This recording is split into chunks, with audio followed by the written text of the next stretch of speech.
Ladies and gentlemen, and welcome to Agape Christi Academy's presentation of Jane Eyre. We would like to share this with you this evening. A few reminders for you. Please do not interact in front of where you are currently sitting. I know we've got a lot of lovely young faces right in the front. Please do not approach the stage. Please make sure that all cell phones, watches, pagers, if you still have them, and whatever else is silenced so it does not disrupt our performers either. Also, please no photography or videography during the performance. If you have a young one with you that is struggling to be quiet, please take them through the back doors and you'll be able to listen through a little at that point to ensure a good performance. There are some flashing lights during the performance just to be aware of, and performers will be moving through this side, but they should not be in the aisles. Thank you for joining us this evening, and I hope you enjoy Jane Eyre.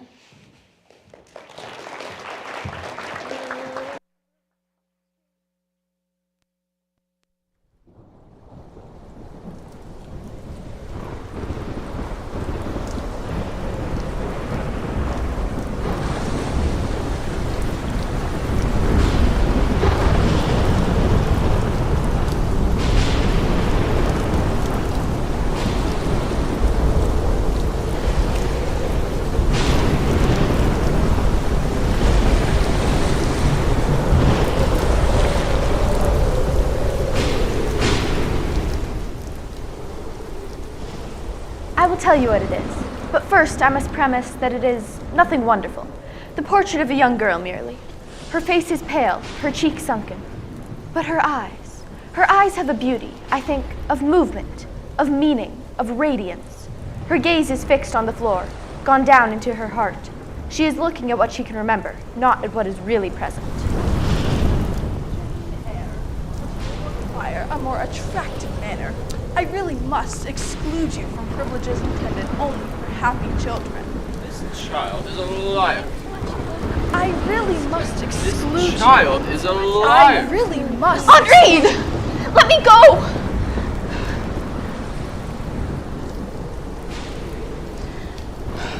Jane Eyre. Oh, such a tiresome, passionate little girl. Always torturing me in my inner lives. Henri!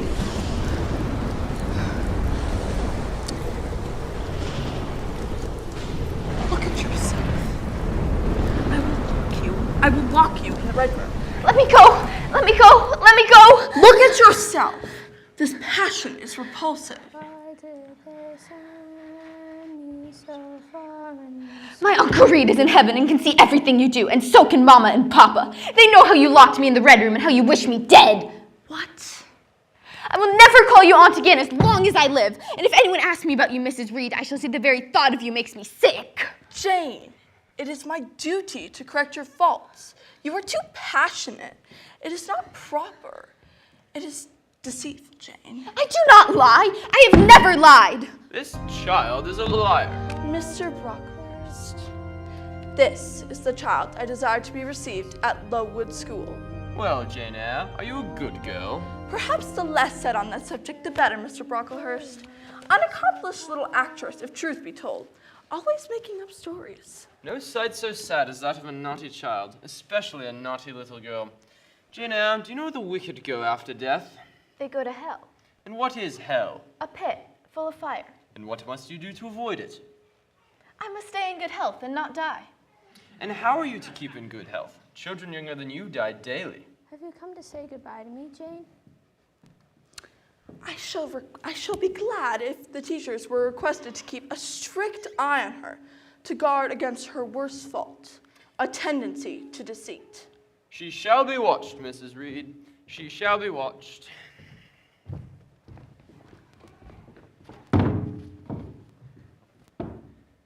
Students and teachers of Lowood School, do you see this girl before you, Jane Eyre? You may see that she possesses the ordinary form of childhood, but it is my duty to warn you. Be on your guard against her. Avoid her company. Shut her out of your converse. For this child, my tongue falters when I say it, this child is a liar! Oh, this passion is repulsive. Have you come to say goodbye to me, Jane? Your little feet are bare. You are cold. Let me warm you. Helen, why are you friends with a girl whom everyone at Lowood School hates? You think too much of the love of human beings, Jane. If others don't love me, I would rather die than live. If your own conscience approved you, you would not be without friends. Remember when I leave you. Where are you going, Helen? Are you leaving Lowood? Do not grieve. I should have never made my way very well in the world. I should have been continually at fault. But you are so good. I'm careless. I forget rules. I seldom put and never keep things in order. Where are you going, Helen? Can you see? I'm going to God. What is God? Where is God? There's no in the kingdom of spirits, and that world is around us, and those spirits watch us. Do you think I can do without one bit of love or kindness? This passion is repulsive. There will come a time when you throw off these mortal passions. They think I have no feelings. Do not despair, for life is soon over, This child is a liar. and death is so certain an entrance to happiness. But I cannot live so.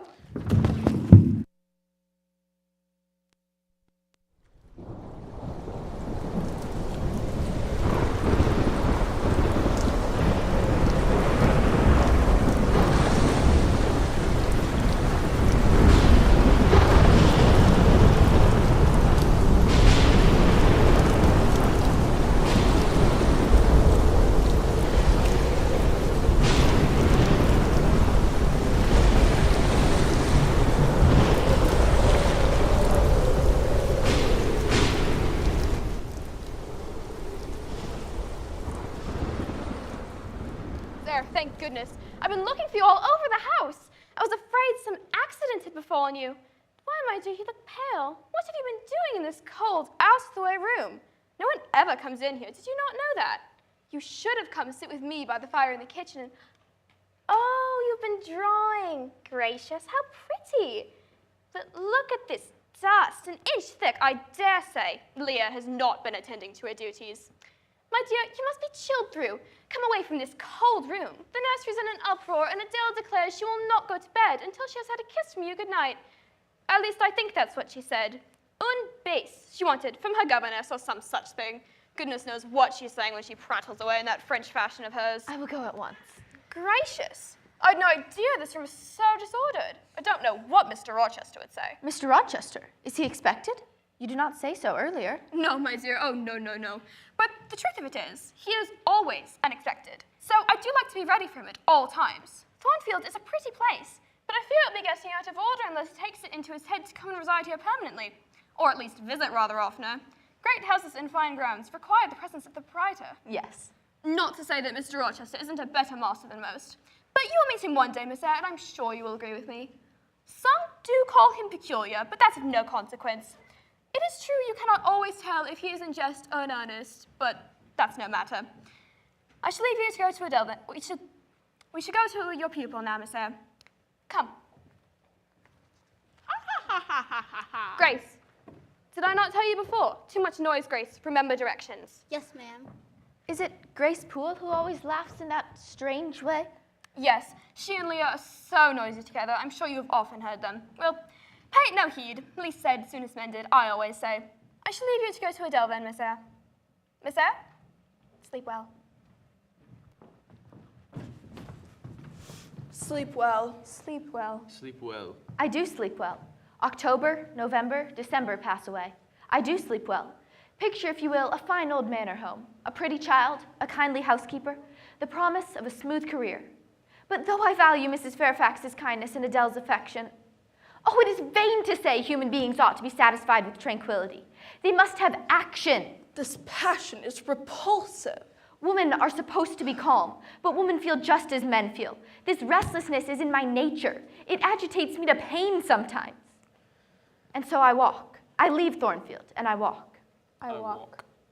The ground is hard. The air is still. My road is lonely.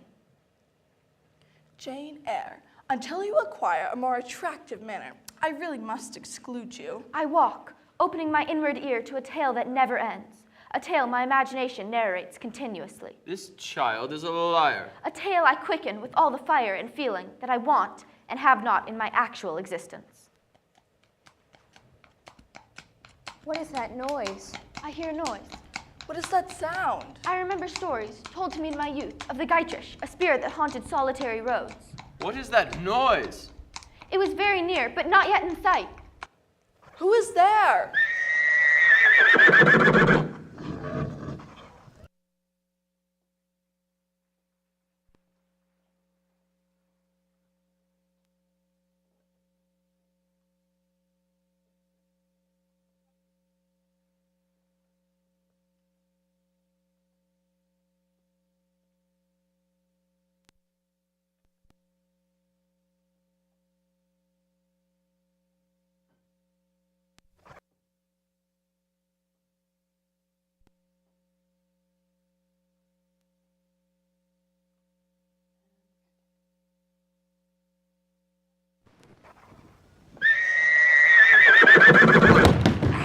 What the deuce? Are you injured, sir? Can I do anything? You may stand to one side. I shall do. I cannot think of leaving you in this solitary lane until I see you are fit to mount your horse. I should think you ought to be at home yourself. Where do you come from? From just below. What, you mean the house with the battlements? Yes, sir. And whose house is it? Mr. Rochester's. Do you know Mr. Rochester? I have never seen him. You are not a servant of the hall, of course. You are I'm the governess, sir. the governess. Deuce take me if I had not forgotten. Well, excuse me. Necessity compels me to make you useful. There, I shall do. Now I advise you to return home as fast as you can.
Mr. Rochester, he's just arrived. Indeed. He's in the dining room and I'm off to find John to fetch the surgeon.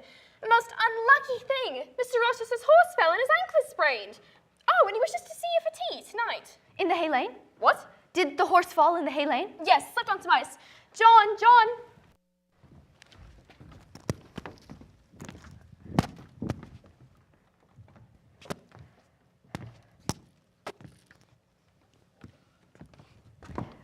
Vous-même ma nouvelle robe, ma chère Rochester. Je l'adore. Oh ciel, regardez-moi.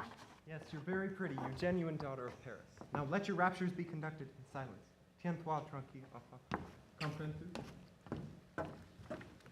Here is Miss Eyre, sir. I hope, Mr. Rochester, that your day has not been too tedious. Indeed, with all the business you've had to see to and an injury besides, I marvel at your patience in getting through. Madam, I should like some tea. Miss Eyre, would you hand Mr. Rochester his tea? Adele might perhaps spill it. N'est-ce pas, ma sœur, qu'il y a un cadeau pour Mademoiselle Eyre dans votre petit coffre? Who talks of Cadell?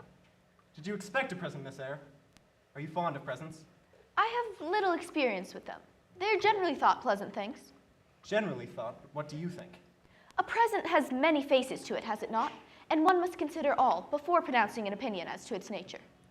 Où est mon cadeau? Your cadeau comes by post from Paris. Take her off into the corner and let her speak to you. No, Miss Eyre, you come forward. Be seated here. No, not over there. That's too far off. Sit down exactly where I told you. If you please, that is. You have been resident in my house for 3 months, Yes, sir. and you come from Lowood School, sir. a charitable concern. How long were you there? 8 years. You must be tenacious of life. Who are your parents? I have none. Nor ever had, I suppose. And your home? I have no home. And who the deuce recommended you to come here? I advertised, and Mrs. Fairfax answered my advertisement. Yes, and I'm daily thankful for the choice that Providence led me to make. Miss Eyre has been an invaluable companion to me and a kind teacher to Adele. Spare me your eulogisms. She began by felling my horse. So, were you waiting for your people when you sat on that stile? For whom, sir? For the men in green. It's a proper moonlight evening for them. Did I break through one of your rings that you spread that cursed ice on the causeway? The men in green all forsook England 100 years ago. I don't think either sun or moon will ever shine on their revels more. Brocklehurst, who I understand directs Lowood, is a parson, is he not? Yes, sir. And you girls probably worshipped him. No. What? A novice not worship her priest? That sounds blasphemous. And if you did not learn devotion, what did you learn at Lowood? Adele showed me some sketches, which she said were yours, though probably a master aided you. No, indeed. Ah, that pricks pride. Well, fetch me your portfolio, if you can vouch for its contents being original. You shall judge for yourself, sir.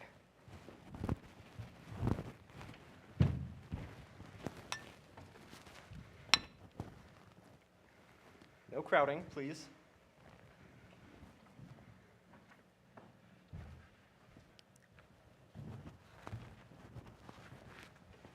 I perceive these were indeed done by one hand. Was that hand yours? Yes. And where did you get your copies? From out of my head. Do you feel self-satisfied with these? Far from it. In each case, I had imagined something which I was quite powerless to realize. Not quite. You have captured the thought, probably, but no more. As to the thoughts, they are elvish. These eyes of the evening star you must have seen in a dream. How could you make them look so clear and yet not at all brilliant? And who taught you to paint the wind? Where did you see Latmos? For that is Latmos. There, put the drawings away. It is 9 o'clock. What are you about, Miss Eyre, to let Adele sit up so long? Gracious. Come, Adele, to bed, to bed. I thought you said Mr. Rochester was not strikingly peculiar. And is he? I think so. Oh, my dear, I never bother about it. And then, if he has peculiarities of temper, allowances should be made. Why? He has painful thoughts, no doubt, that harass him. What about? Well, family troubles, for one thing. But you told me he has no family. Not now, but he has had. His elder brother and father died many years ago, but there were misunderstandings. The precise nature of what was done I never clearly knew, but Mr. Edward broke with him and has lived a very unsettled sort of life. Indeed, it's no wonder he shuns Thornfield. Why should he shun it? Perhaps he thinks it's gloomy. The answer was evasive. I should have liked something clearer.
hard-hearted.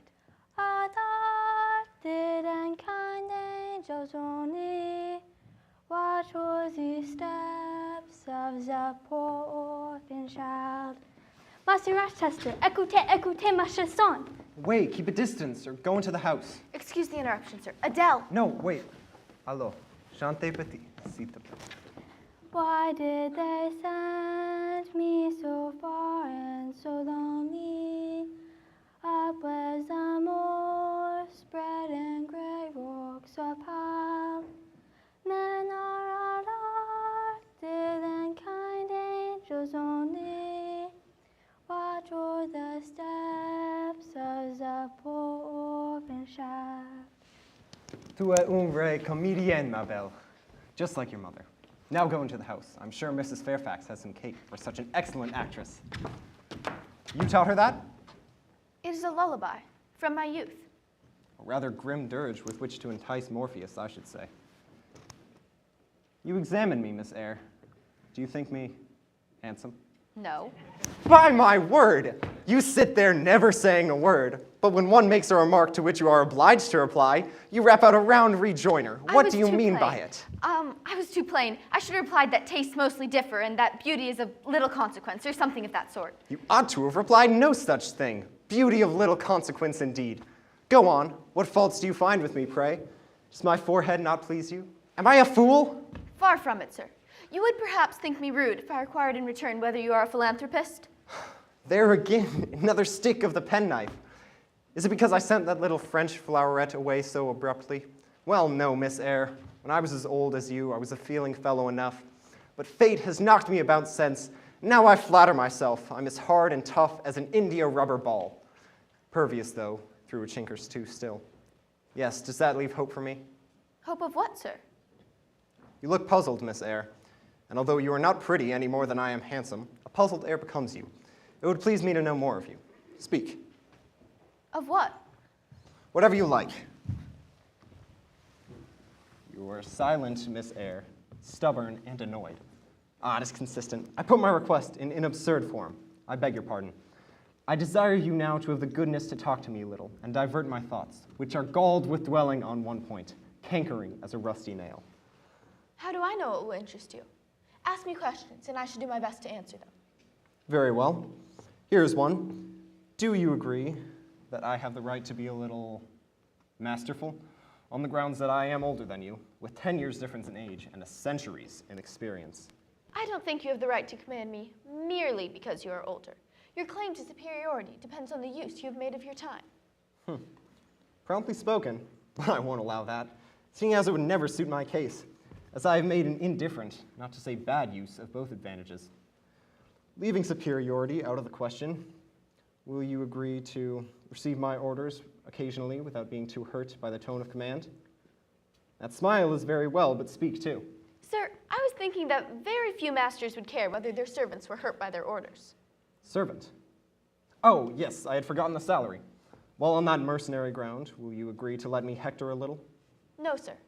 But on the grounds that you did forget it, I agree heartily. And will you consent to dispense with a great many conventional phrases without thinking me insolent? I am sure, sir, I should never mistake informality for insolence. One I rather like, the other nothing freeborn would ever submit to, even for a salary. Humbug. Most things freeborn would submit to anything for a salary. Therefore, don't venture on generalities of which you are intensely ignorant. However, I mentally shake hands with you for your answer, despite its inaccuracy. Not 3 in 3,000 county governesses would have answered as you did. I don't mean to flatter you, though. If you are cast in a different mold than the rest, it is no merit of yours. Nature did it, and you may have intolerable defects to counterbalance your few good points. Yes, Miss Eyre, I have plenty of faults of my own, I know it, but nature intended me to be a good man. I might have been as good as you, wiser, almost as stainless. Little girl, a memory without blot or contamination must be an exquisite source of treasure, an inexhaustible source of pure refreshment, is it not? How was your memory when you were 18, sir? All right then. No gush of bilge water had turned it to a fetid puddle. I was quite your equal, but then fate wronged me, and I degenerated. I wish I had stood firm. God knows I do. Dread remorse when you are tempted to err. Remorse is the poison of life. Repentance is said to be the cure. It is not the cure. Reformation is the cure. But what's the use of thinking that, cursed as I am? Besides, since happiness has been irrevocably denied me, I have a right to get pleasure out of life. Sweet, fresh pleasure. It will taste bitter, sir. How do you know? You've never tried it? By what instinct do you pretend to distinguish between a fallen seraph and a messenger from the eternal throne? Between a guide and a seducer? To speak the truth, sir, I don't understand you at all. I cannot keep up this conversation because it has got out of my depth. Only one thing I know. You said you were not as good as you would like to be, and it seems to me that, if you tried hard, you would in time find it possible to become what you yourself would approve, and in a few years you would have laid up a new and stainless store of memories. Miss Eyre, do you know what I was thinking when I came upon you and Adele just now? I was arranging a point with my destiny. She stood there by that beech trunk, like one of Macbeth's hags on the heath. You like Thornfield, she said. Then lifting her finger, she wrote in the air a memento. Like it if you can, like it if you dare. I will like it. I dare like it. I know what my aim is, what my motives are, and at this moment I pass a law that both are right. They cannot be, sir, if they require a new law to legalize them. You take on a power with which the divine alone can be trusted. What power? Of saying, let it be right. The very words, you have pronounced them. May it be right, then. Where are you going? It is time for Adele's class, sir. You are afraid of me, because I talk like a sphinx. I am bewildered, but I'm certainly not afraid. You are afraid. Your self-love dreads a blunder. I have no wish to talk nonsense. If you did, it would be in such a grave, quiet manner, I should mistake it for sense. Do you ever laugh, Miss Eyre? Don't bother yourself to answer. I see that you laugh rarely, but when you do, it is a merry sound. Well, I must go in now, and you too. It darkens.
On your guard against him.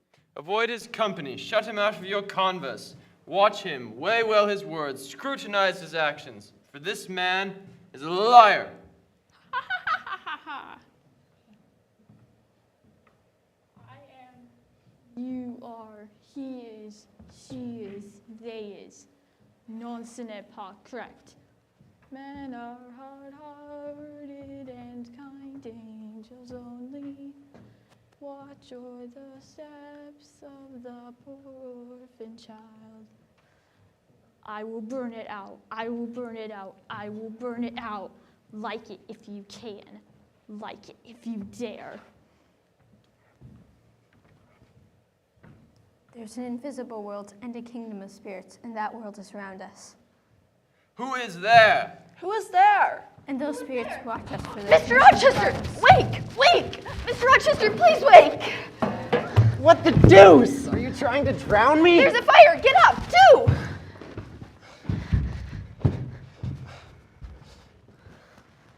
Is that Jane Eyre? Sir, I was asleep and something woke me. Laugh. Then when I rose to see what sounded, so I smelled smoke. Gently. Shall I call Mrs. Fairfax? What the deuce would you do that for? Just be still.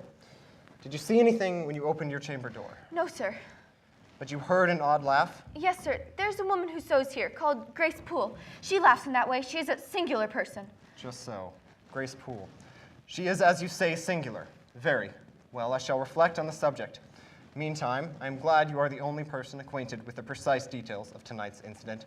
You are no talking fool. Say nothing about it. You may retire to your room now. I shall do very well on the sofa in the library for the rest of the night. Good night, then, sir. What? You are leaving me? You said I might go, sir. But not without taking leave. Not without a word or two of acknowledgement. At least shake hands. You saved my life. I have pleasure in owing you so immense a debt. Good night again, sir. There is no debt. I knew you would do me good in some way. Your eyes did not strike delight to my innermost heart so for nothing. My cherished preserver, good night. I'm glad I happened to be awake. What? You will go? I'm cold, sir. Cold. Yes. Well, go then, Jane. Go. I think I hear Mrs. Fairfax. Well, leave me.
Good morning, Grace.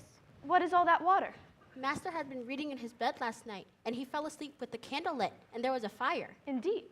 Fortunately, he awoke and contrived to quench the flames. A strange affair. I wonder no one heard him. Their servants sleep so far off, miss, that none would be likely to hear.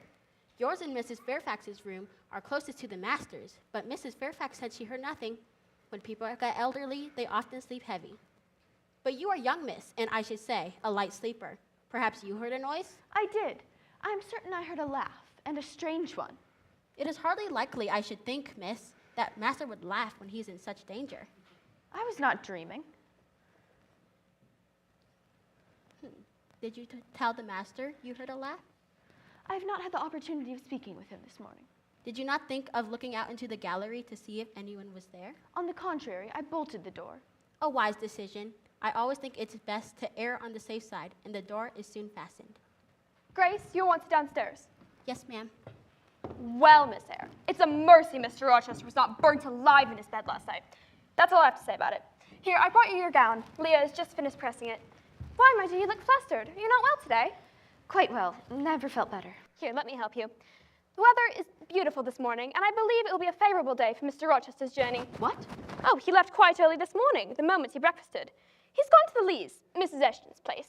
I believe there is quite the party assembled there.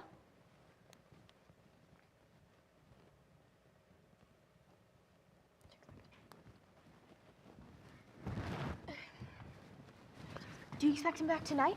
Not tonight, nor tomorrow either. He left word he should return in a week or two with some guests. So we'll have much to do in the meantime making Thornfield presentable. Then there will be guests coming to Thornfield? Oh, to be sure. Mr. Rochester is very popular in society. Indeed. Certainly, the ladies are very fond of him. I see. Then there will be ladies coming to Thornfield, I suppose? Oh, to be sure. There'll be Miss Eshton, of course, and Lady Ingram's two daughters, Mary and the Honourable Blanche. Indeed, I saw Blanche in this very house 7 or 6 years since. It was the Christmas ball. There must have been 50 or 60 other ladies and gentlemen present, but Miss Ingram was considered the belle of the evening. And what was she like? Fine figure, sloping shoulders and such a long, graceful neck. Beautiful eyes, large and black, and as radiant as her jewels. Then she had such a fine head of hair, raven black, so becomingly arranged. She was dressed in a white, I remember, and it became her admirably. I wonder no wealthy gentleman has taken a fancy to her. Mr. Rochester, for instance. There was once talk that they should make a match of it, and I, for one, would not be surprised if it still came to pass. Now, my dear, I'll see about breakfast. Mind you, don't be late. A greater fool than Jane Eyre never breathed the breath of life. I'm careless. You, a favorite of Mr. Rochester. I forget rules. You, gifted with the power of pleasing him. I seldom put and never keep things in order. Listen, Jane Eyre, to your sentence. Tomorrow you will draw in chalk your own picture, faithfully, without softening one defect. Then you will write under it, Portrait of a Governess, disconnected, poor, and plain. Afterwards, take a piece of smooth ivory, and in your most delicate pencils, draw the loveliest face you can imagine, according to the description given by Mrs. Fairfax. Remember the raven ringlets, the fine figure, the dark and brilliant eyes, no sentiment, no regret. I'll endure only sense and resolution. And whenever in the future you should chance to think Mr. Rochester thinks well of you, take out these two pictures and compare them.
Rizzio, that insipid fellow. I like Black Bothwell better. To my mind, a man is nothing without the spice of the devil in him, and I have the notion he is just the sort of wild, fierce bandit hero whom I consented to gift with my hand. I was not introduced, but later Mrs. Fairfax told me their names. I am so sick of the young men of the present day. Poor puny things, not fit to stir one step beyond Papa's park gates. Oh, you are wicked. There was Amy Eshton. These modern men are so absorbed and care about their pretty faces, as if a man has anything to do with beauty. And Mary Ingram. Well, I grant an ugly woman is a blot on the fair-faced creation. But, as the gentlemen, let them be solicitous to possess only strength and valor. Let their motto be hunt, shoot, and fight. The rest is not worth a fillip. Such would be my device were I a man. Of course, my lily flower. And Lady Ingram, very intolerable.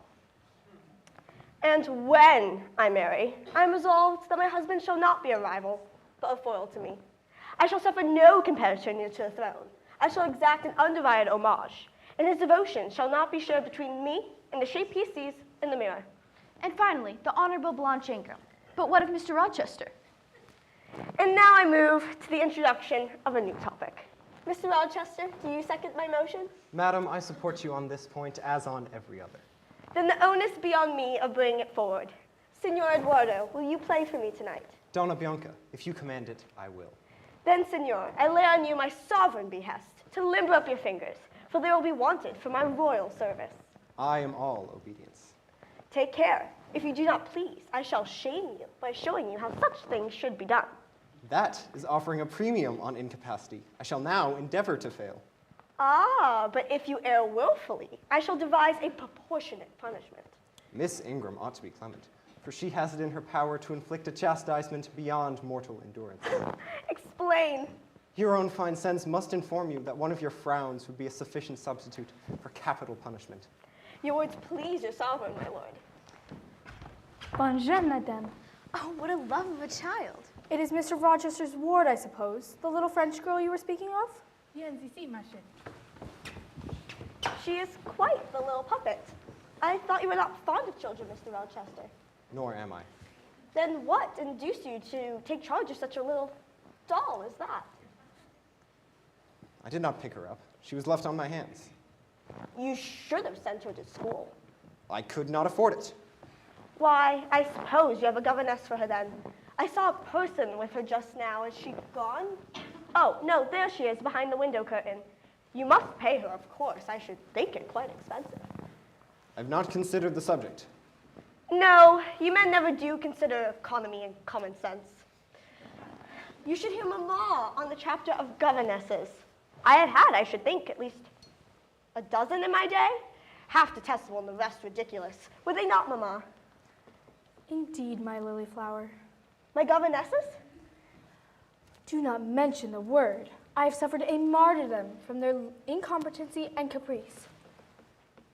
I hope it may do her some good. I noticed her. I am a judge of physiognomy, and in her I see all the faults of her class. What are they, madam? I will tell you privately. But my curiosity craves food now. Ask Blanche. She is nearer you than I.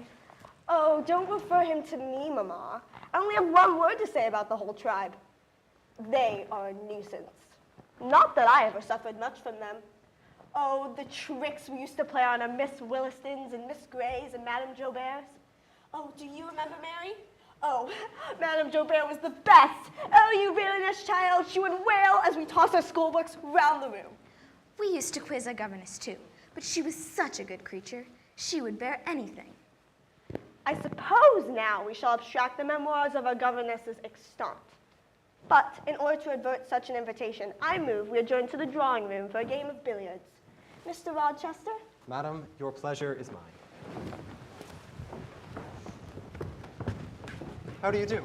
Very well. Why did you not come and speak to me in the room?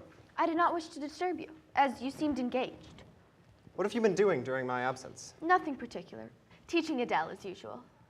And getting a great deal paler. What is the matter? Nothing at all, sir. Did you catch any cold that night in my room? Not in the least.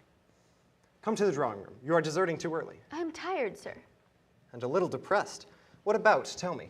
Nothing. I am not depressed. But I affirm that you are. So much so that a few more words would bring tears to your eyes. Indeed, they are there now. If I had more time, I would know what all this means. Well, tonight, I excuse you, but know that so long as my guests are here, I expect you to appear in the drawing room every night. It is my wish. Don't neglect it. Now go and send Mrs. Fairfax for Adele. Good night. I see them smile, laugh. It is nothing. The light of the candles has as much soul as their smiles. I see Mr. Rochester smile. I look for their eyes to fall, their color to rise, but there's nothing. They were in no sense moved. He is not to them what he is to me. He is not their kind, as he is of mine. I am sure he is.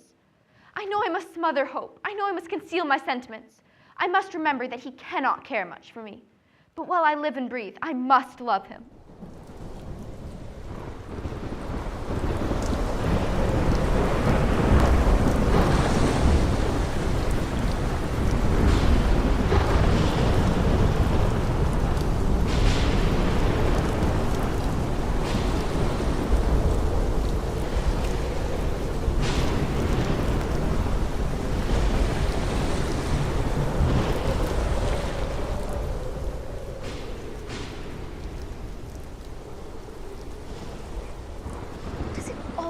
Rain at Thornfield. I believe it's been wet the last 3 days we've been here.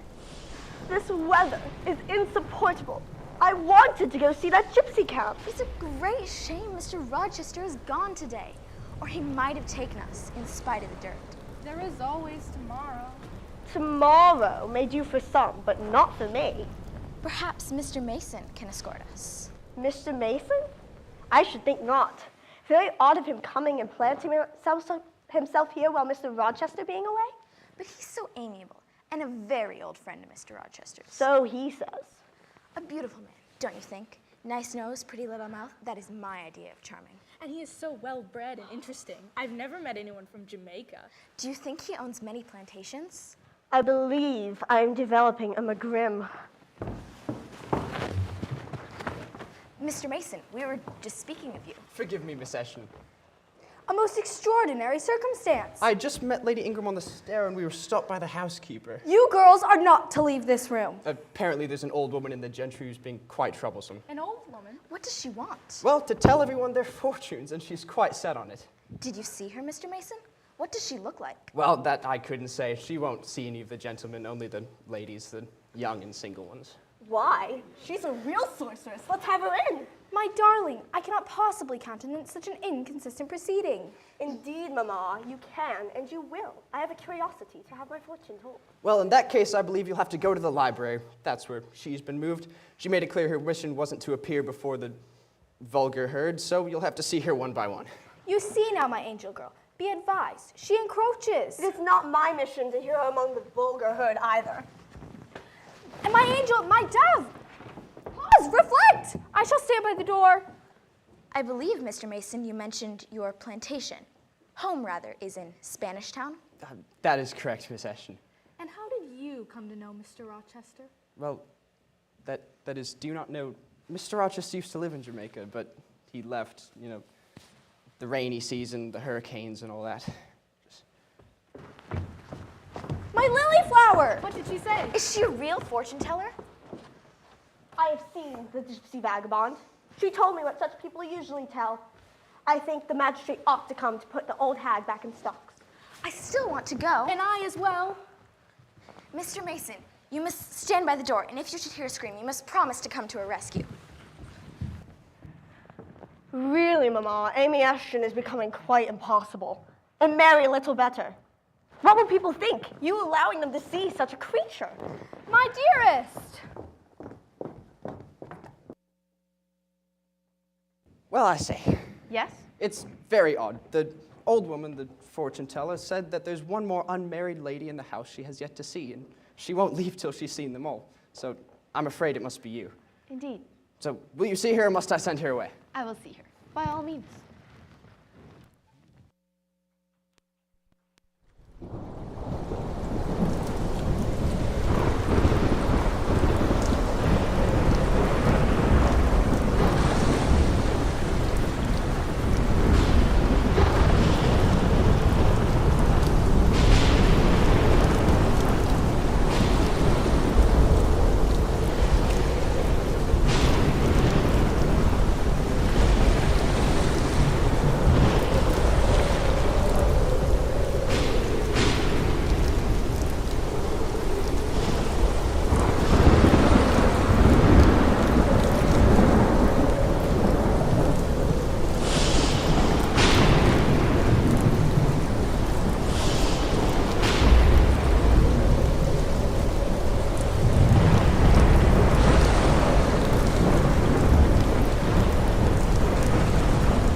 want your fortune told? You may please yourself, Mother, but I ought to warn you, I have no faith. It is like your impudence to say so. Why don't you tremble?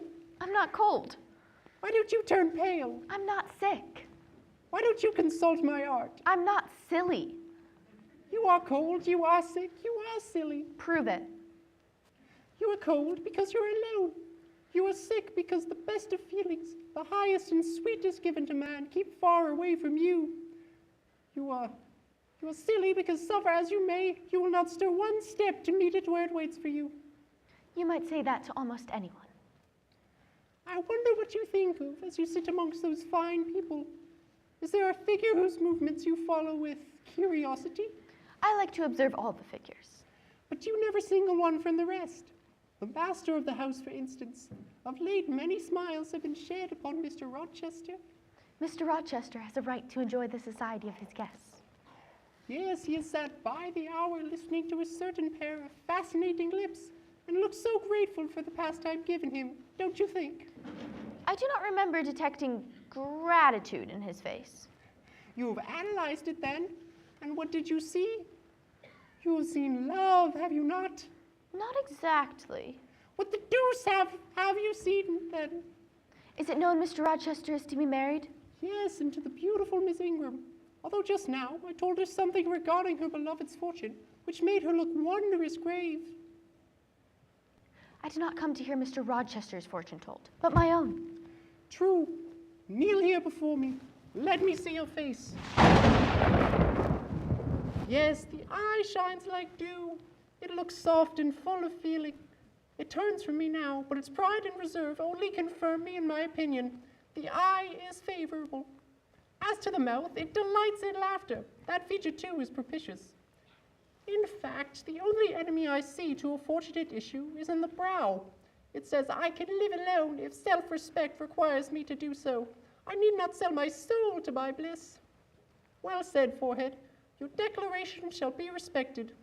I have formed my own plans. Right plans I deem them. I know that if the cup of bliss were offered, one dreg of shame would poison it. Such is not my taste. I wish to foster, not blight. That will do. I am raving almost. I have governed myself tonight. But further might try me beyond my strength. Rise, Miss Eyre, the play is played out. Now, sir, what a strange idea. But well acted, eh?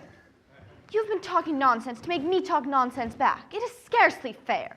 Oh, do you forgive me, Jane? I cannot tell till I have thought it over. If, on reflection, I find I have fallen into no great absurdity. Oh, you've been very correct, very careful. I have your permission to retire now, I suppose? No, stay a moment. Tell me what the people in the drawing room are doing. Discussing the gypsy, I suppose. Oh, are you aware, Mr. Rochester, that a stranger arrived this morning? I expected no one. Is he gone? He said he had known you long and that he could take the liberty of installing himself here till you returned. The deuce he did. Did he give his name? Mason, sir. Mason? Do you feel ill, sir? Jane, I've got a blow. Here, lean on me, sir. Jane, if all those people in the drawing room came and spat at me, what would you do? I would turn them out of the room, sir, if I could. You would dare censure for my sake? I would dare it for the sake of any friend who had deserved my adherence, as you, I am sure, do. Go back into the room. Tell Mason quietly that Mr. Rochester is back and we'll see him. Tell him I await upstairs.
I did what he asked. I sought Mr. Mason. I delivered the message. The company stared.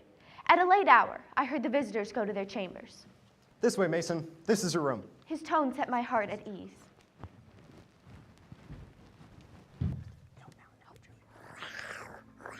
Ah! Help! Help! Rochester, for heaven's sake, come on! Oh, what is it? Someone has been hurt. Is it robbers? Where is Mr. Rochester? Here, be composed, all of you. What awful event has taken place? Speak! Don't strangle me, all's right. Servant has had a nightmare, that's all. Oh, ladies, please, to bed. Miss Ingram, I'm sure you will evince superiority to idle terrors. Set the example, if you please. Ladies, to bed. Jane, good, you're dressed. I thought I might be needed. Come with me. Wait, you don't turn sick at the sight of blood, do you? I think I shall not. It will not do to risk a fainting fit. Give me your hand. Warm and steady. Good.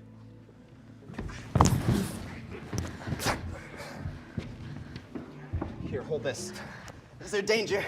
No, a mere scratch. I'll fetch a surgeon for you now. You'll be able to leave by morning, I hope. Jane? Sir? I shall have to leave you in this room with this man for an hour, perhaps two. You will sponge the blood away as I do when it returns.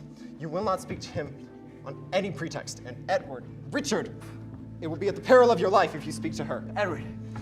Remember, no conversation.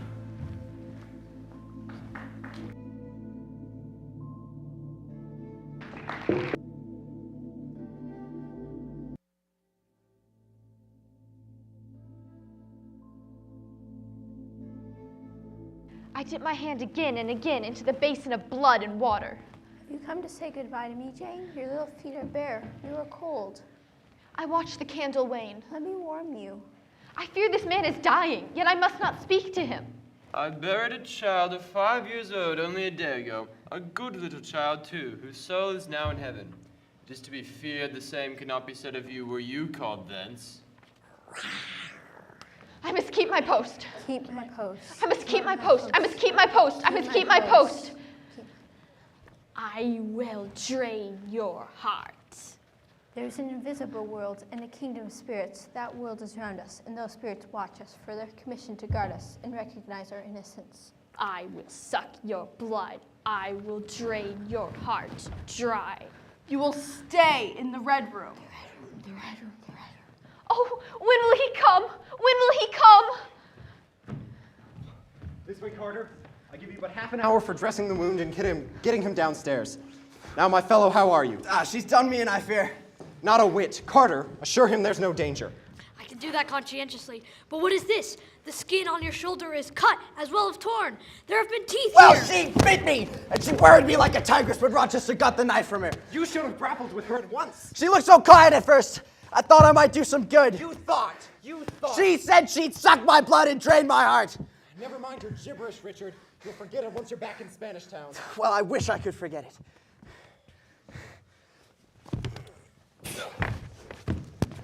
Come, Carter. Take him to the carriage. Goodbye. Edward, wait. What is it? Let her be taken care of. Let her be treated as tenderly as possible. Let her just... I do my best and have done it and will do it. Just would God there were an end to all this.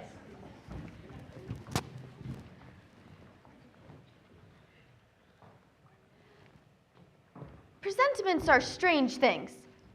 When I was just a little girl, I once heard someone say that to dream of children was a sure sign of trouble. That next night at Thornfield, I dreamt of an infant, and the next night, and the next. It was a wailing child one night, a laughing child the next. That afternoon, I was summoned downstairs by a message.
Jane.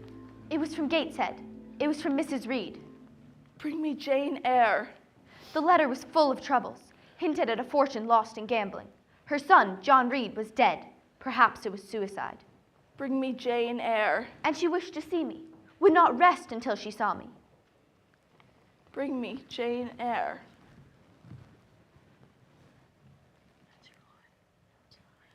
Are you Jane Eyre? Yes. How are you, Aunt Reed? Stand away. Don't annoy me by holding the bedclothes fast. I know you. You were Jane Eyre. I am. Jane Eyre. I had more trouble with that child than anyone could imagine. Her incomprehensible disposition, her fits of temper, her unnatural watchings of one's movements. Who is it that calls me aunt? She would not call me aunt. I know you. You were Jane Eyre. Is there no one in the room with you? No one. What we think of little in life is what burdens us in our final hour. Read this. But Who was William Eyre, Aunt? Aunt? Jane Eyre. How my husband loved it. The poor puling thing. Will you have the goodness to send me the address of my niece, Jane Eyre? I wish her to come to me in Jamaica. I shall never forget that day when she turned on me. I intend to adopt her. Declared I had treated her with the most miserable cruelty. To make her my heir. It was as if an animal I had struck looked up at me with human eyes and cursed me in a man's voice. Think no more of it, Aunt. I was a child then. I tell you, I cannot forget it. I took my revenge. I wrote to her uncle. I told him she had died of typhus at Lowood. If you could be persuaded to regard me with kindness. She had a very bad disposition. Many times as a child, I would have been glad to love you. Impossible to understand. You have my forgiveness. She was born to be my torment. Love me then, or hate me, as you will. You have my full and free forgiveness. Be at peace.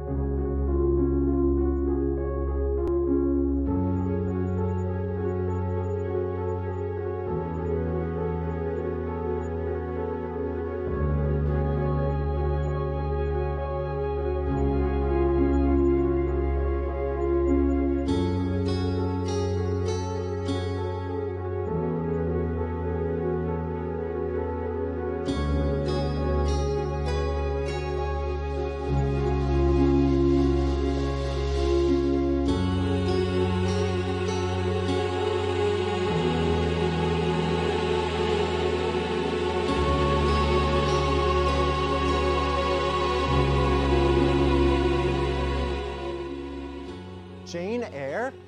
By my life, it's Jane Eyre. Are you coming from town? And on foot? You look guilty, as you should, truant. You said you'd be gone a week. What the deuce have you done with yourself this last month? I have been with my aunt, sir, who is dead. A true Janian reply. She comes from the other world, from the abode of people who are dead. I'm glad to be returned, sir. No, stay a moment. I've long wished to talk to you on a certain subject. Thornfield is a pleasant place in the summer, is it not? Yes, sir. And I perceive that you have acquired an affection for it. And though I don't understand how it can be, I also perceive that you have acquired a degree of regard for that foolish little child Adele, too. Even simple Dame Fairfax. Is this not so? Yes, sir. Pity. Because very soon, Miss Eyre, it is my intention to take Miss Ingram to my bosom. She's an extensive armful, but that's not the point. One can never have too much of such a very excellent thing as my beautiful Blanche. Jane, listen, why do you turn your head? I suppose, sir, Adele ought to go to school. I'm sure you perceive the necessity for it. To get her out of my bride's way, who might otherwise trample over her rather too emphatically. There's sense in the suggestion, not a doubt of it. And you? I should hope, sir, that both Adele and I would both be safe out of your house before your bride enters it. I will advertise immediately. Advertise? Not at all. I myself have found a place for you. Now, don't speak of it. When a dependent has done her duty as well as you have done yours, she has a sort of claim upon her employer for any little assistance he can conveniently render her. I have found a place that I think will suit with Mrs. Dionysus O'Gall in Bitternut Lodge in Ireland. It is a long way off, sir. No matter. A girl of your sense will not object to a long sea voyage. But the distance. From what? From England and from Thornfield and... Well? From you, sir. It's a long way to Ireland, but if I can't do better, how is it to be helped? Are you anything akin to me, Jane, do you think? Because I sometimes have the queer feeling with regard to you, as if I'd a string here, inextricably knotted to one there. And I feel if that boisterous channel came between us, the cord of communication would be snapped, and I should take to bleeding inwardly. As for you, you'd forget me. That I never should, sir, you know. I wish I'd never been born, nor never come to Thornfield. Because you are sorry to leave it? I am sorry. I love Thornfield because in it I have lived a full and delightful life. I have known you, Mr. Rochester, and it strikes me with anguish to know I absolutely must be parted from you forever. I see the necessity of departure, and it is like looking on the necessity of death. Where do you see the necessity? In the shape of Miss Ingram, your bride. I have no bride. But you will have. Yes, I will. I will. Then I must go. No, you will stay, Jane, I swear it. I tell you I must go. Do you think I can stay to become nothing to you? Do you think because I'm poor, obscure, and plain that I'm heartless and soulless as well? You think wrong. I have as much soul as you and full as much heart. And if God had gifted me with some beauty and wealth, I should have made it as hard for you to leave me as it is now for me to leave you. I'm not talking to you now through the medium of conventionalities. It is my spirit that addresses your spirit, just as if we had both passed through the grave and we stood at God's feet equal, as we are. As we are, so Jane. Let me go! You are a married man, as good as one, and wed to one you do not truly love. I would scorn such a union. I am better than you. Let me go! Jane, don't struggle so, like a bird in a net. I am no bird, no net ensnares me. I am a free human being. True. So you shall decide your destiny. Jane, I offer you my heart, my hand, and a share of all my possessions. You play a farce and I laugh at it. I'm asking you to pass through life at my side. Your bride stands between us. My bride is here because my equal is here, and my likeness. Jane, will you marry me? Do you still doubt me? Entirely. What love have I for Miss Ingram? None. What love has she for me? None. I would not, I could not marry Miss Ingram. Why do you look at me like that, Jane? You torture me. I'm trying to read your face. You torture me. Accept me quickly. Say, Edward, give me my name. Edward, I will marry you. Are you in earnest? Do you truly love me? I swear it. Say the words. Say them. Edward, I will marry you. It will atone. It will atone. Have I not found her friendless and cold and comfortless? Is there not love in my heart? I know my Maker sanctions what I do. As for man's opinion, I defy it.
I'm slatternly. I seldom put and never keep things in order. I'm careless. I forget rules. I read when I should learn my lessons. Shh.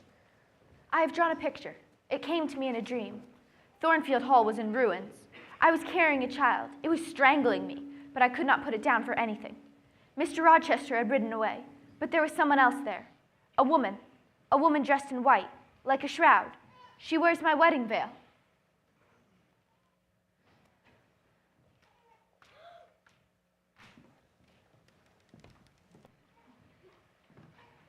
Hush, Janet, it was a dream. He said it was a dream, but when I awoke, my veil was on the floor, torn into pieces.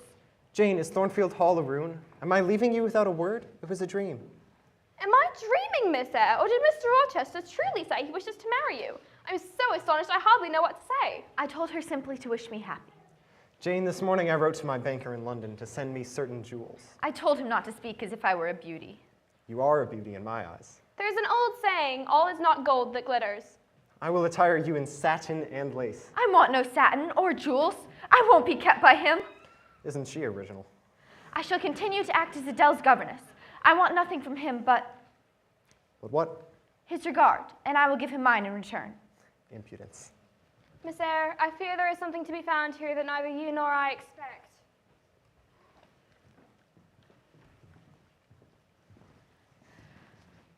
I won't be kept by him. Be on your guard against him. Avoid his company. A month ago, I wrote my Uncle William to tell him I'm to be married. The Lord God has provided you with resources other than yourself, or than creatures as feeble as yourself. If I could one day bring Mr. Rochester a fortune, however small, I could endure him supporting me now.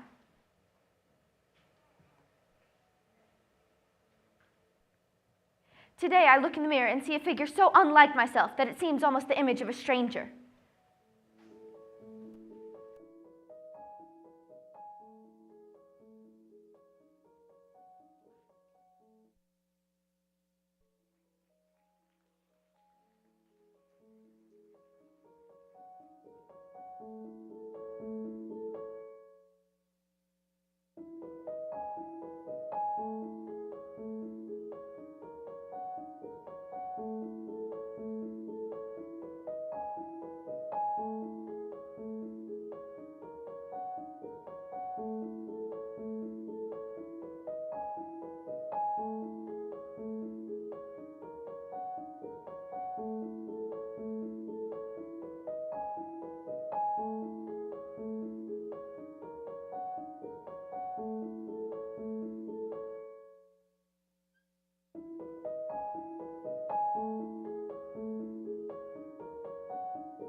The pride of my life, the desire of my eyes. Do you love me, Jane? Repeat it. I do, sir, with all my heart. Strange. Those words cause me pain here. You speak them with such earnest religious energy. It is too much as if some spirit were near me. But enough. It is time.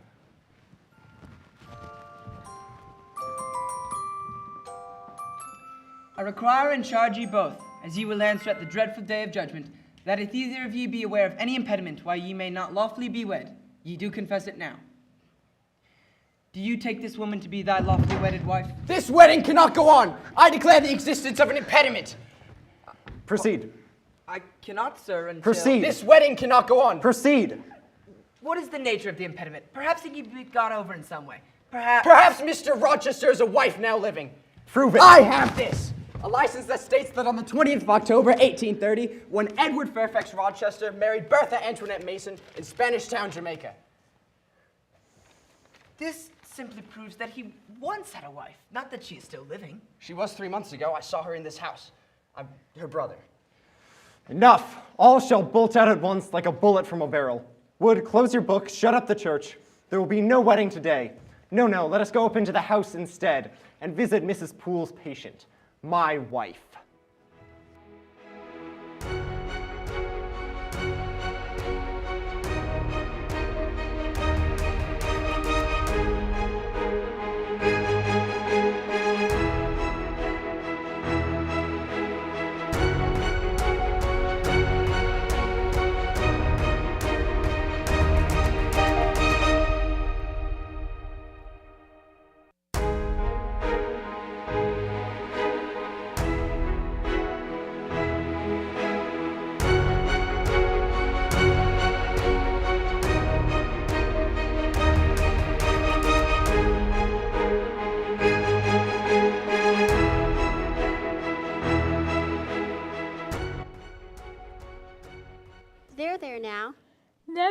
n'est pas. There now, I won't.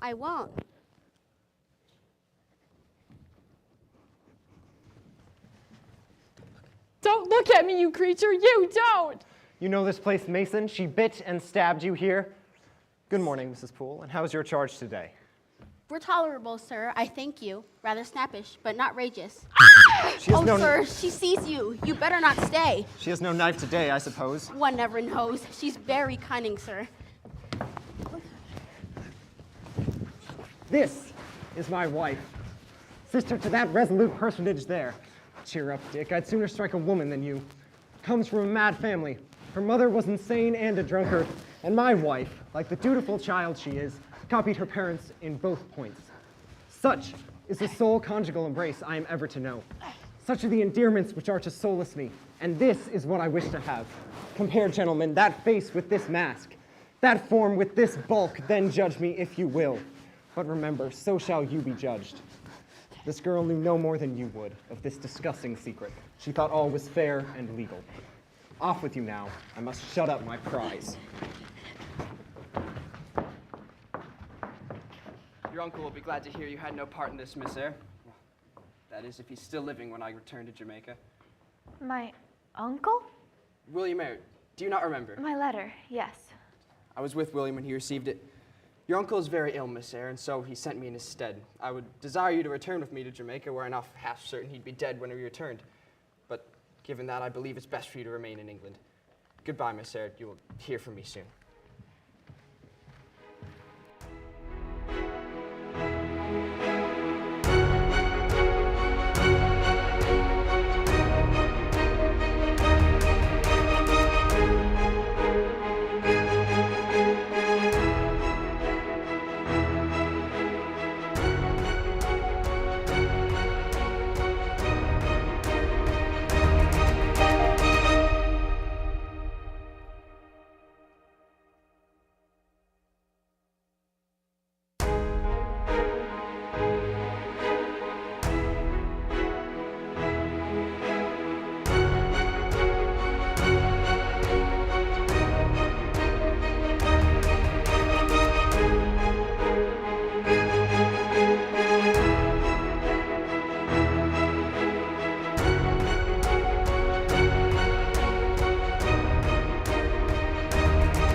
You come out at last.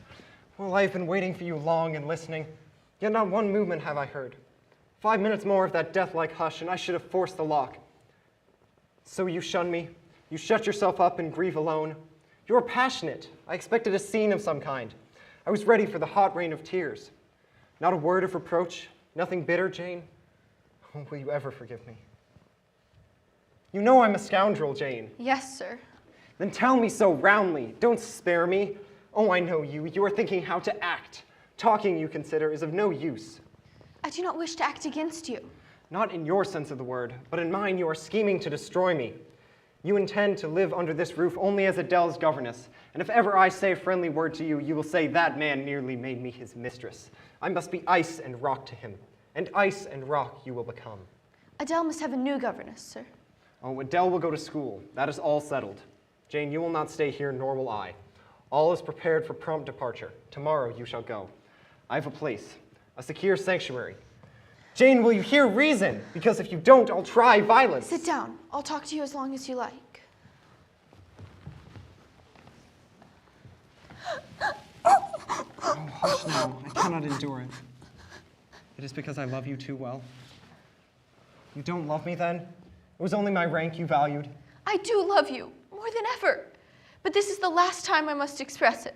The last time? Do you think you can live with me and always be cold and distant? No, sir. I'm certain I could not, and therefore I must leave you. For how long? For a few minutes, will you smooth? I must part with you for my whole life. I must begin a new existence. Of course. I told you you should. You shall go to a place I have in the south of France. Jane, I am not long enduring. I am not cruel and dispassionate. You forget that. Oh, heaven help me! I am a fool. She must see that I am not married, but I do not tell her why. Jane, did you ever know I was a younger son? That my father and brother were both avaricious men who would not give me my fair share of the estate? No. They were proud, too. The devil take them. So I was to make a wealthy marriage. My father had an old acquaintance, a rich Jamaican merchant, Mr. Mason, who had a daughter who was the boast of Spanish Town for her beauty. I was married off before I knew where I was. Oh, I have no respect for myself when I think of that act. I never loved, I never esteemed, I did not even know her. I was told her mother was dead. After the marriage, I learned my mistake. She was only mad, as my father and brother both well knew. Jane, I lived with that woman upstairs for 4 years, endured all the agonies of being bound to a wife, both intemperate and unchaste. And in those 4 years, both my father and brother died. Think on it.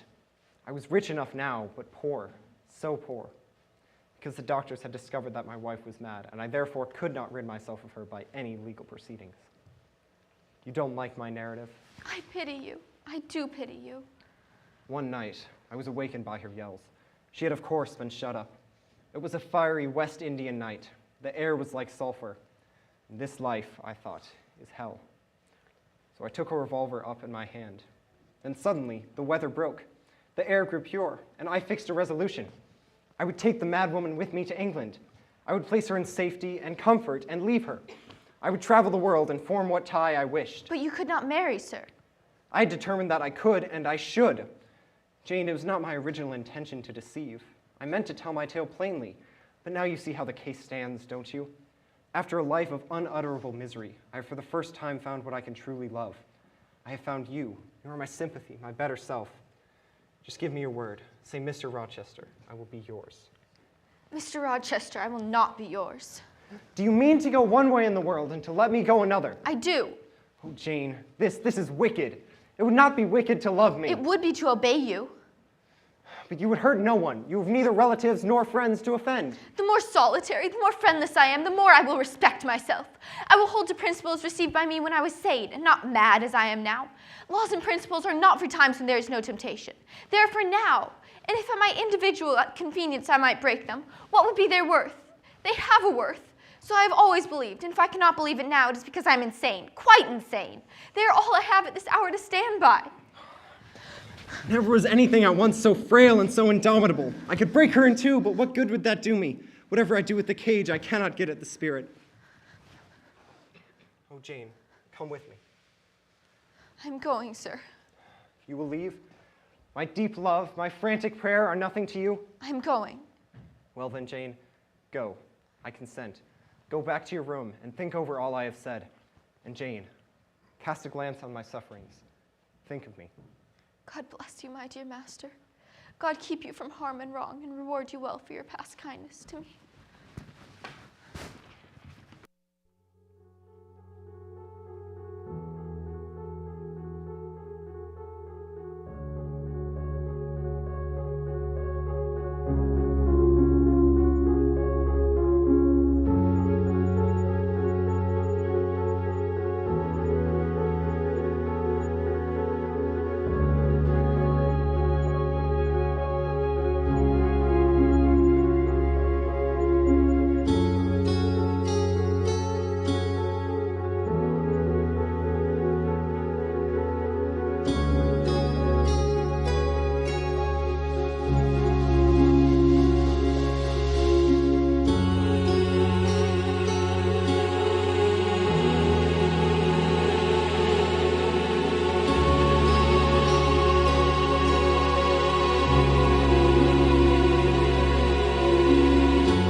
I know what I have to do.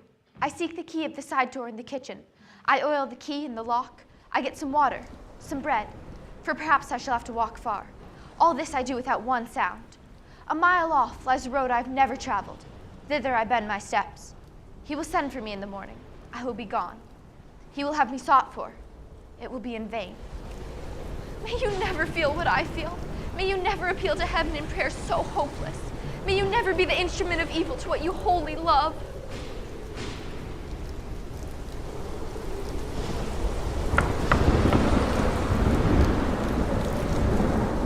Is there anywhere in the neighborhood where a servant is wanted? I left my bag on the coach, and now I must... Nay, there's no need for such in this town. Then what do people do for work here? Work at the needle factory down the road. What is men's work? Then what do the women do? Some do one thing, some do another, but the poor folk mun get on as they can. Will you give me a roll for this handkerchief? Nay, I don't sell that stuff. Will you take my gloves? Nay, I don't know where you got them from.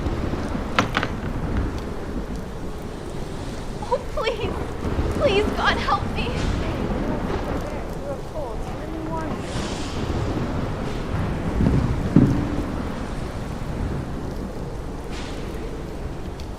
Who's that? What do you want? I want a night's shelter and a morsel of bread to eat. I'll give you a piece of bread, but you can't take it to beg. I left my bag on the coach. A mistake, you see. I've been walking for days, and there's no word. If you turn me away, what shall I do? Here's a penny. Now go. Don't shut the door, for God's sake. The rain is driving in. I must die if I am turned to it. Not you. I'm feared you have some ill plans that bring you about folks' houses at this time of night. If you have any followers, housebreakers and such, anywhere near, tell them we have gentlemen and dogs and guns. On your guard against her. Avoid her company. Shut her out of your converse. For this child is a... The more solitary, the more friendless I am, the more I will respect myself. I can but die. All men must die, but not all are condemned to die of cold and want.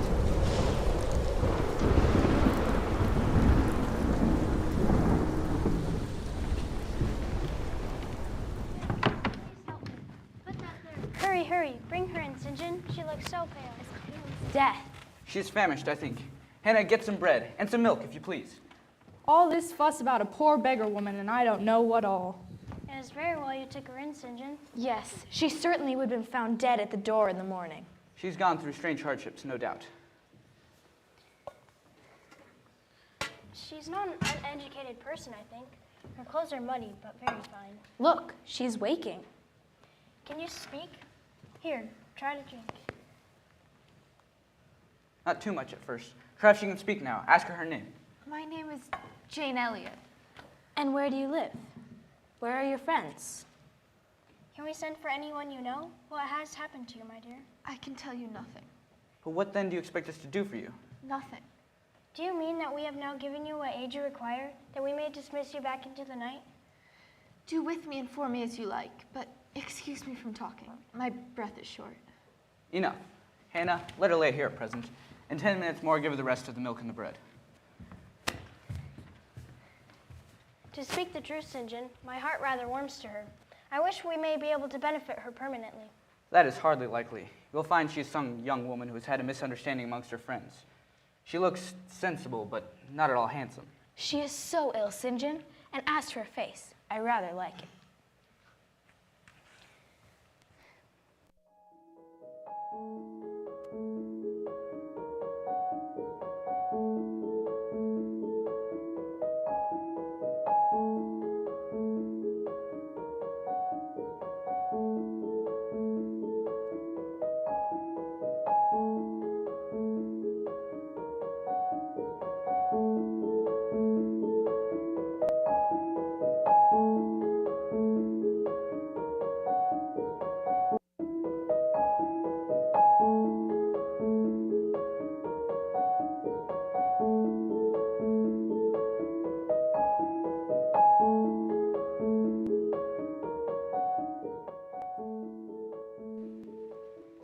On the third day, I was better. I could speak and move. On the fourth, I ventured downstairs to thank my benefactors. From Hannah, I had found out much about them. They're brothers and sisters, to be sure. Their mother's been resting in her grave, these last 10 years. Their father had died as well. Of a stroke, just 3 weeks ago. Left them destitute poor lambs on account of his lending a great deal of money to a man who later turned bankrupt. So the house was to be sold. Miss Mary and Miss Diana are going off to become governesses. And Mr. St. John, it hurts my heart sore to have him be going so far away from us. He'll be leaving soon for India. A missionary he's to be. Well, that's that then. Why? You've come downstairs. You should have waited for my leave. I am sorry. Have I disturbed you? I'll go. No, it is nothing. Only a letter, of no consequence. Are you sure you are well enough to be out of bed? You still look so pale. How do you feel? Very well. Hannah tells us you have been recovering and have a good appetite. I trust I should not eat long at your expense. No. When you have indicated to us the residence of your friends, we can write to them and you shall be restored to home. The name of the place where and the person with whom I have lived is my secret, sir. Which you have, in my opinion, a right to keep both from St. John and any other questioner. Yet if I know nothing of you or your history, I cannot help you. Don't make her talk anymore now, St. John. Miss Elliot, come sit by me. Miss Elliot? Is your name really Jane Elliot? No. You won't tell us your real name. I fear discovery above all things. Show me how to work, that is all I ask. But till then, allow me to stay here. I dread... Indeed, you shall stay here. You shall. My sisters, I see, have a pleasure in keeping you. Begging your pardon, miss, but the kitchen's in an uproar and the girl is nowhere to be found. Oh dear, she has had a toothache and I sent her to the surgeon. Never mind, Hannah, we're coming. You'll excuse me, Mr. Rivers. I feel I disturbed you earlier. It was nothing. A letter from a lawyer merely. My uncle is recently dead. This missive informs us he has left his property to another. It is of no consequence. He had a right to do as he pleased. I am sorry. I should go and help your sisters. I am stronger now and must be doing something to earn my keep. Miss Elliot, when you spoke earlier, I thought of something. A situation that perhaps it would not do. If you have found some employment for me, speak. I can see your society has been amongst the educated, so you may consider the work I offer as degrading. I consider no service to grades which can better our race. Well, proceed. This town, when I came to it 2 years ago, had no school. The children of the poor were excluded from all hope of progress. I established a school for boys. I mean now to open one for girls. Its mistress will have a salary of £30 a year. Mr. Rivers, I accept your proposal with all my heart. You comprehend me? Your scholars will be poor girls. What will you do with your accomplishments? They will keep. Mr. Rivers, I do truly thank you. You will not stay here long? Indeed. I cannot think what makes you say so. I can see it in your eyes. In their nature is an alloy as detrimental to repose as that in mine. I am not ambitious. What makes you speak of ambition? I know. I am ambitious, but how did you find it out? I was speaking of myself. Well, if you're not ambitious, you are instead... What? I was going to say impassioned, but you may have misunderstood and been displeased. I mean, human affections have a most powerful hold over you. You cannot long be content to pass your leisure in solitude, any more than I can be content to live here pent up in the mountains, waiting for the destiny my master has called me to. Which is? The greatest to which man can aspire, the advancement of God's kingdom on earth.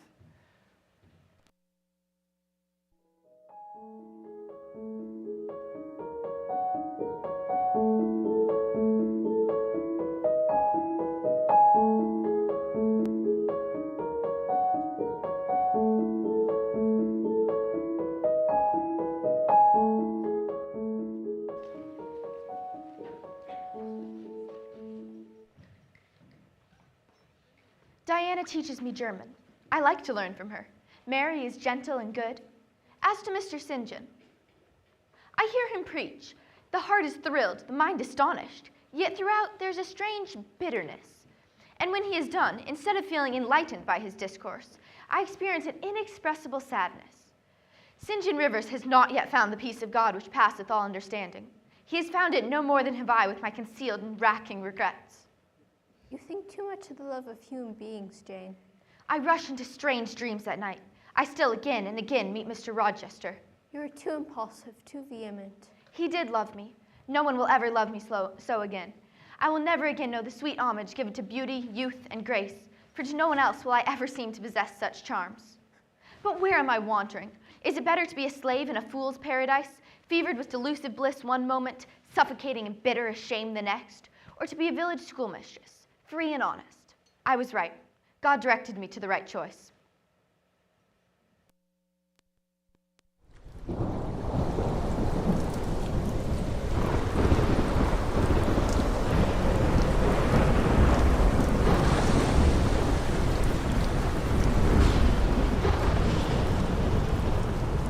Miss Elliot, are you there, Miss Elliot? The storm is terrible. I can assure you I've had hard work to get here. But why are you come? A rather inhospitable question to put to a visitor, but since you ask it, I reply simply to have a little talk. May I be seated? Of course. Your school is satisfactory, Yes. and I have observed my sisters have grown quite fond of you. Yes, it is a great sadness to me that they must so soon leave. Has there been some change in your arrangements? Is that why you are come? Are you summoned to India sooner than you expected? No, such chance is too good to befall me. I've come, Miss Elliot, to tell you a story, though I must warn you it may sound somewhat hackneyed to your ears. 20 years ago, a poor curate married a rich man's daughter. Her family disowned her, and before 2 years had passed, the rash pair were both dead, leaving behind a little daughter, who was reared by a certain aunt called, I come to names now, Mrs. Reed of Gateshead. Did you hear a noise? To proceed, Mrs. Reed kept the orphan 10 years, and at the end of that time transferred it to Lowood School, which was then under the direction of a Mr. Brocklehurst. The pupils were not well treated. A contagion took over the school. Many students died. Brocklehurst was disgraced. It would seem the heroine of my tale died too, but that was not the case. She survived, became a teacher, graduated to the post of governess in the house of a certain Mr. Rochester. Mr. Rivers! Who, it seemed, wished to marry the young woman, but at the very altar it was discovered that he had a wife yet alive. As for the governess, she vanished. No one knows when, where, or how. I myself received a letter from a certain Mr. Briggs, a solicitor who was eager to find this young woman. It is not an odd tale. Did you write of Mr. Rochester? I know nothing of Mr. Rochester. Briggs wrote of a Jane Eyre. Do you own this name? And then you may perhaps be interested to know why he wrote of you. Why did he then? He wrote to tell you that your uncle William Eyre of Jamaica is dead, and that he's left you all his property, and that you are now rich. Merely that. I? Rich? 20,000 pounds, I think they say, but what is that? 20,000 pounds? If you had committed a murder and I told you your crime was discovered, you could scarcely look more aghast. Well, that's what I came to say, Miss Eyre. Now I must leave you. Good night. Wait. It puzzles me why Mr. Briggs wrote to you about me. Oh, I'm a clergy, and clergy are often appealed to about odd matters. That does not satisfy me. Another time. No, tonight. Well, you must know someday. Your name is Jane Eyre. Yes, we have settled that already. My mother's name was Eyre. But she had two brothers, one a clergyman who married your mother, and another a Mr. William Eyre, a merchant in Jamaica, who died about a month ago. You were there when we received word of Uncle William's will. We learned he had left all his property to an orphan niece, overlooking us in a consequence of a quarrel between him and my father. Briggs wrote me again a few weeks ago to say the heiress was lost and asking if I knew anything of her. You know the rest. But wait, you three then are my cousins? We are cousins, yes. Oh, I am glad. Glad. You were serious when I told you you had a fortune, and now, for a matter of a moment, you are excited. What can you mean? It may be of no moment to you. You have sisters and don't care for a cousin. But I had no one, and now have 3 relations, or 2, if you don't want to be counted. I will tell Diana and Mary tomorrow. With 5,000 pounds each, they should do very well. You are confused. I have been too And what abrupt. effect would 5,000 pounds have on you? Would it induce you to stay in England and settle like an ordinary mortal? Miss Eyre. 20,000 pounds divided equally between us four will give us 5,000 pounds each. I tell you, it would oppress me to have 20,000 pounds, which, moreover, could never be mine in justice. Your future husband would not agree. Nonsense. I shall never marry. I never had a home, never had brothers and sisters. I must and will have them now. Say you'll be my brother, St. John.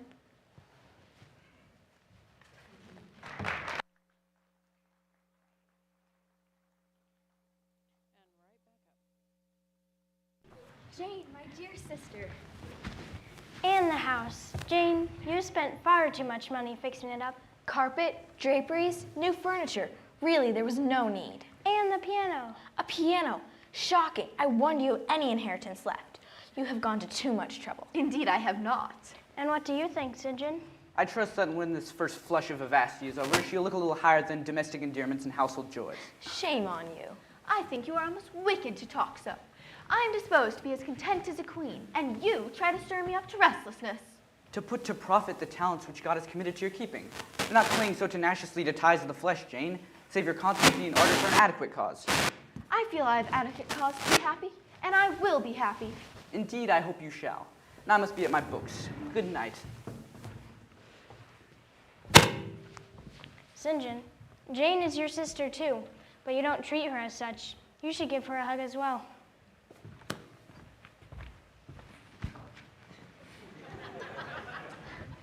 He does not like our revels. It is not in his character, Jane. His plans have not changed? Oh, Jane, there is nothing you or I could do to turn St. John from his purpose. Indeed, he could not understand why we would not wish to make that sacrifice as well.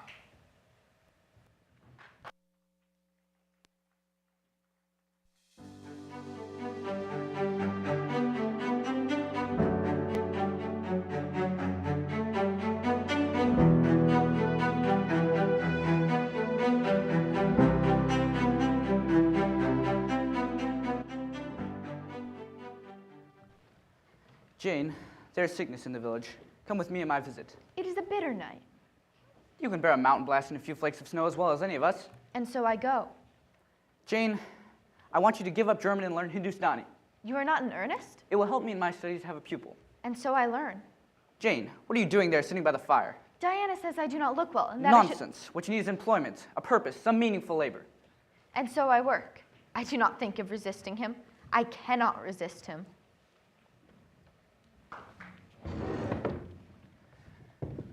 Jane, you know that I sailed India on the 20th of June.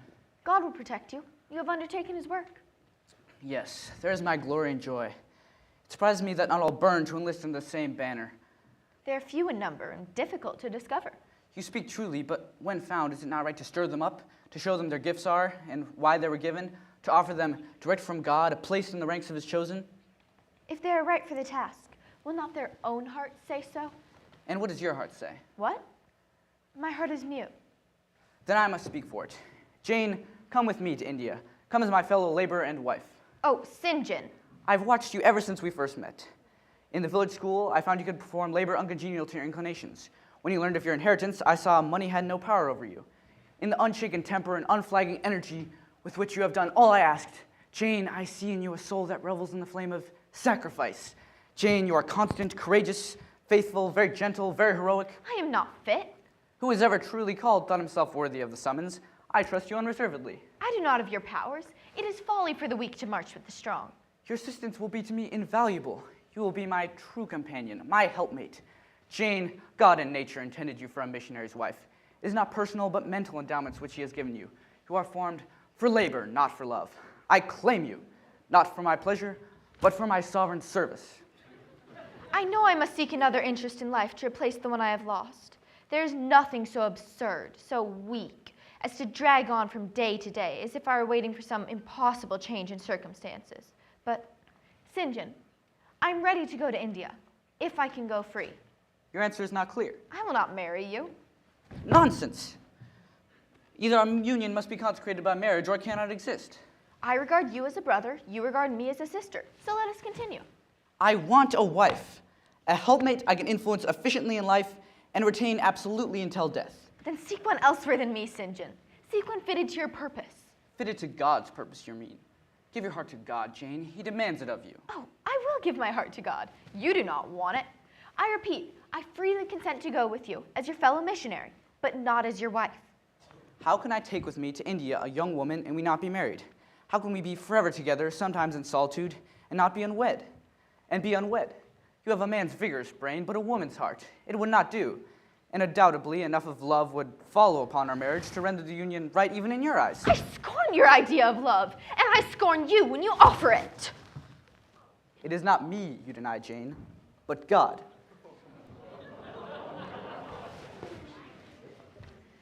I can do what he wants. I am forced to see it.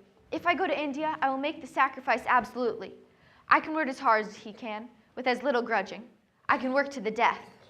God waits only for death to crown us with a full reward. He will never love me, but he shall approve of me. In leaving England, I leave nothing. Mr. Rochester is not here, and if he were, what can that ever be to me? There will come a time when you throw off these mortal passions. My business is to live without him now.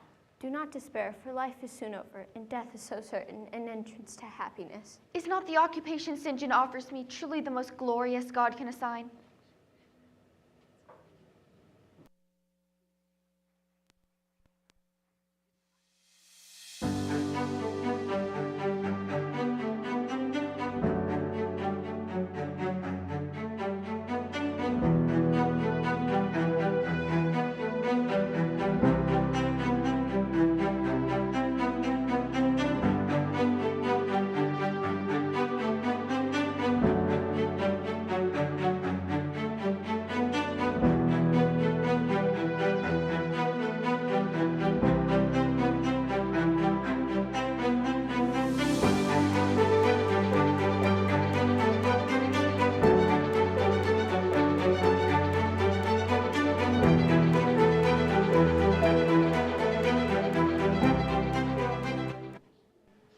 He that overcometh shall inherit all things.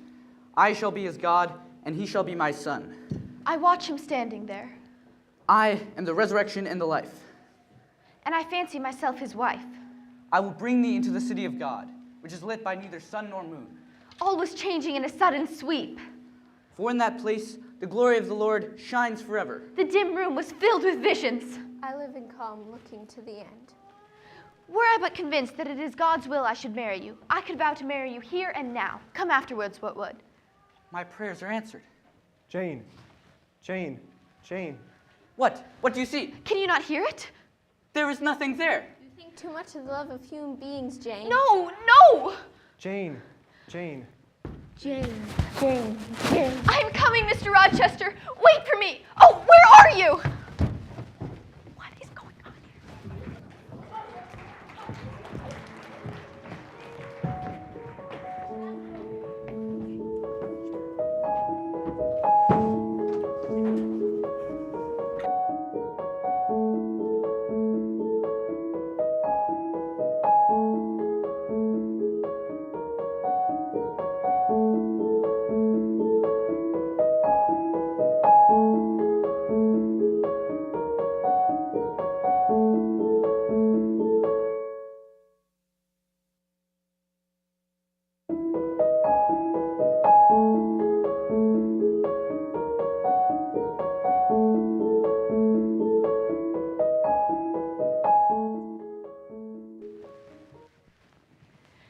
Illustration.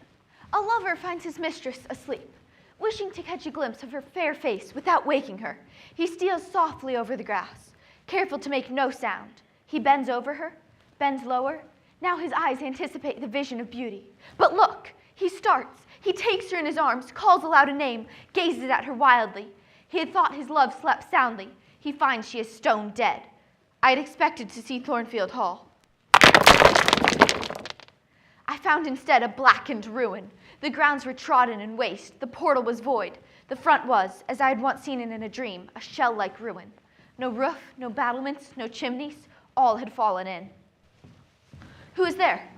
I'm sorry, ma'am. I just came to look about the place. I'm sorry. Forgive me. I did not expect to see anyone. Who are you? I just came to look about the place. I'm the late Mr. Rochester's porter. The late? Is he dead? I mean, the present gentleman, Mr. Edward's father. But what happened here? There was a horrible fire. It broke out in the middle of the night. Saw it myself. But how? There was a lunatic, ma'am, a lady kept in the house. Cunning as a witch she was, and that night she set fire to Thornfield. She climbed up to the roof. I'll never forget the sight. Tall woman, her hair streaming out against the flames. And then Mr. Rochester went after her.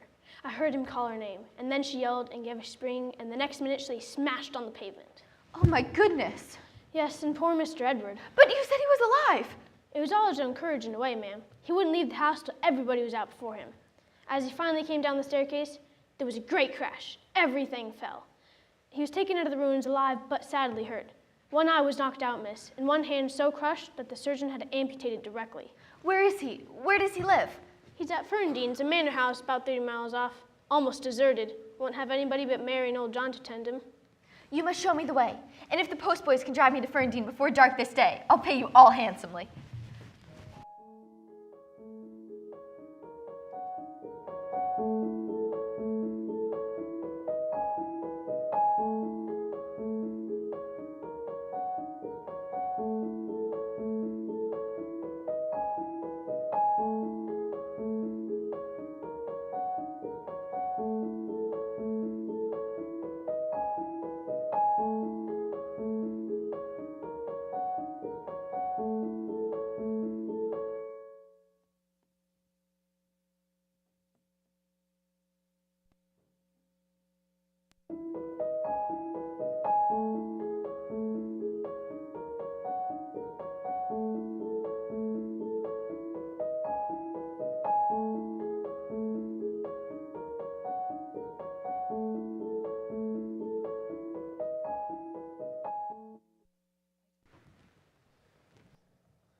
Give me the water, Mary. This is you, Mary, is it not? Mary is in the kitchen. What delusion has come over me? No delusion, sir. I am come back. It is a dream. Such dreams as I have had at night when I kissed her and felt that she loved me and would never leave me. You will fly too, but before you go, embrace me, Jane. There, sir. You see, I am no dream. You are altogether a human being? You are certain of that? I conscientiously believe so, Mr. Rochester. In fact, I'm an independent woman now. Independent? What do you mean? My uncle in Jamaica is dead, and he left me 5,000 pounds. This is real. I should never dream that. What, Janet? You're rich. Quite rich. If you won't let me live with you, I can build a house of my own. I'll be your neighbor, your nurse. I will read to you, walk with you, wait on you, be hands and eyes to you. But you cannot always be my nurse, Janet. You are young. You must marry one day. I don't care about being married. You should care. If I were what I once was, I would try to make you care. But a sightless block. You know, I find you rather alarming, sir. I fear you're being metamorphosed into a lion or something of that sort. Your hair reminds me of eagle's feathers. Whether or not your nails are grown like bird's claws, I have not yet noticed. On this arm, I have neither hand nor nails at all. A ghastly sight, don't you think, Jane? A pity to see it, and a pity to see your eyes. The worst of it is, one is in danger of making too much of you for it. Am I hideous, Jane? Very. You always were, you know. The wickedness has not been taken out of you, wherever you've been. Yet I have been with good people, far better than you, possessed with ideas and views you never entertained in your life. Who the deuce have you been with? A clergyman and his 2 sisters, who were very good to me, and gave me a means to make my living. A clergyman? A respectable, well-conducted man of 50, I suppose? Rather younger, sir. 29, I should think. Indeed. Did you like him? Yes, I liked him very much. But his appearance, he's the awkward sort of man, half strangled with his white neckcloth, eh? Most would find St. John Rivers very handsome, I should think, sir. Curse him. And did you like him, Jane? Yes, but you asked me that already. And he, I suppose, so young and handsome and talented, I suppose he was betrothed to some local beauty. No, sir. In fact, he asked me to marry him. Miss Eyre, why do you remain pertinaciously perched on my knee? Because I am comfortable here. No, you are not. Go and marry this husband you have chosen, this St. John Rivers. He is not my husband, nor ever will be. For he does not love me, nor I him. Sir, all my heart is yours. It belongs to you, and with you it would remain were it fate to exile the rest of me from your presence forever. But I want more than your heart, Jane. I want a wife. Do you, sir? Is this unwelcome news? That depends on your choice. Which you shall make for me. Choose then, sir, her who loves you best. I will at least choose her who I love best. Jane, will you marry me? Yes, sir. Jane, you think me, I dare say, an irreligious dog. But of late, only of very late, I've begun to pray. Brief prayers, but sincere. And Jane, it was Monday last. I was in a singular mood. And oh, how I longed for thee, Janet. I prayed to God that I might see you. Prayed with the only words I could. Jane, Jane, Jane. Did you speak those words aloud? I did. But what followed is the strangest point. I heard then a voice. I know not whence the voice came, but I know whose voice it was, replied, I'm coming, wait for me. And a moment later, where are you? Jane, those were your accents, as certain as I live. You cannot now wonder that I had difficulty in believing you any other than a vision. Yes, I thank God that I know it to be otherwise. Yes, I thank God that in the midst of judgment, there is also mercy. I too have seen the mercies of God. He brought me out of my sinful self to him. At first I was greedy. I sought only my own benefit. But God is my treasure. I suffered cruelty at the hands of others and was bitter. But God is my comfort. I thought innocence could guide me, but people are complicated. God is now my shepherd. I was once convinced that reformation was the mark of a good soul, that I could be good enough. I remember. I remember that you were right. Repentance truly is the cure. I repent my avarice, my cruelty, my self-reliance. God forgive me.